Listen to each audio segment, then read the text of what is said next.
Assalamualaikum warahmatullahi wabarakatuh. Hello guys, let me introduce myself. My name is Rizali Wijaya, majoring in accounting. This time I will explain about exam long-term debt. This content in long-term liability audit is number one, overview of long-term liabilities, audit of long-term liabilities. Is number one, overview of long-term liabilities. Definition and characteristic. Represent debt of obligation are due the settlement over a period longer than 1 year. In characteristic include fixed interest rate, long-term repayment schedule, and covenants and condition. In example,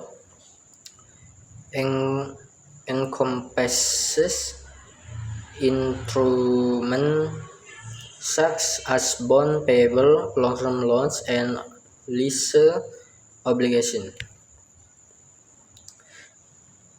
Example of long-term liabilities is number one, bond payable.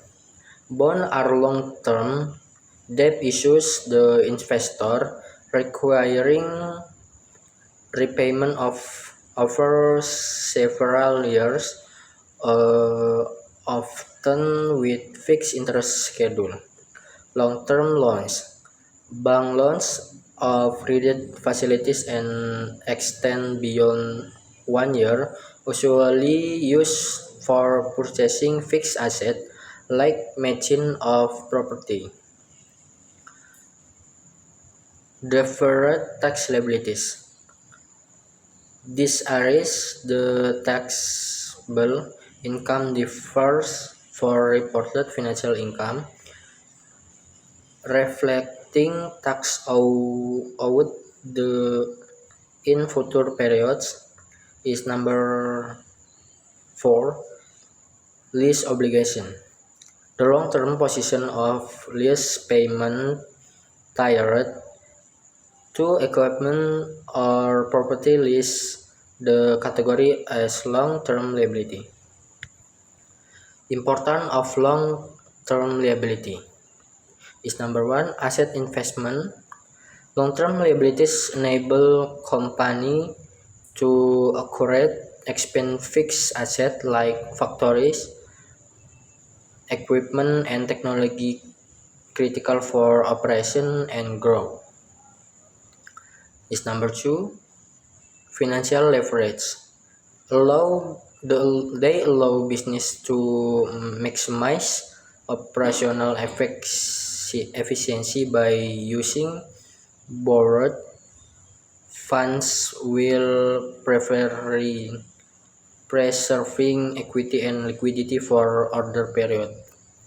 Is number three, stability. Well-structured long-term liability strategy can secure financial stability by spreading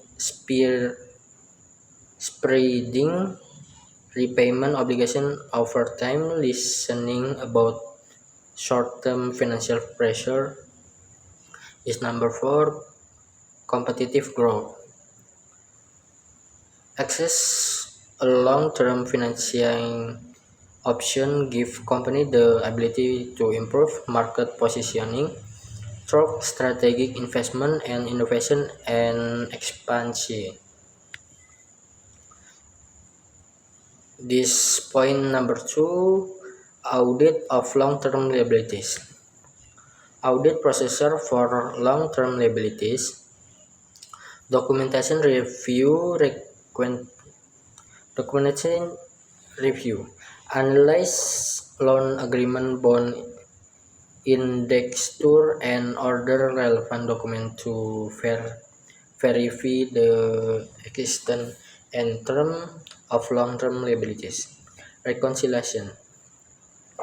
Cross-check financial statement with subsidiary ledgers and confirmation to ensure the completeness and accuracy of recorded liabilities.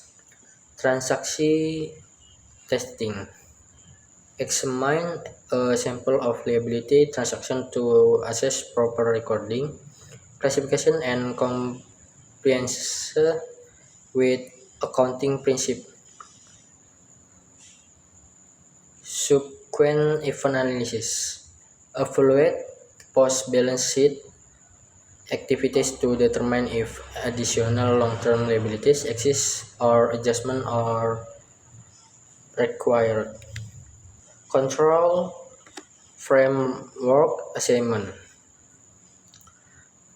Review the company's existing internal control to ensure the adequacy, monitoring, liability life cycle process for initiation to settlement. Approval mechanism. Evaluate whether proper authorization processes are in place for creating and modifying long-term liabilities. Risk management. Assess whether the company has implemented measures mitigate risks associated with liabilities, such as default of covenant violation. Systematic monitor. Ensure system exists to regularly track liability balance, payment schedule, and compliance with loan the debt agreement. Reporting and compliance. Standard adherence. Verify that long-term liabilities are reported in compliance with applicable accounting standard. Consistency check. Review whether disclosure and classification align with prior period to maintain consistency in financial statement. Regulatory complication. Confirm that liabilities comply with regional or national regulation, including proper calculation and adherence to statutory limits. Strategic alignment. Assess whether the structuring and reporting of liabilities align with the company overall financial objective and risk management strategies. Thank you for attention my presentation. Wassalamualaikum warahmatullahi wabarakatuh.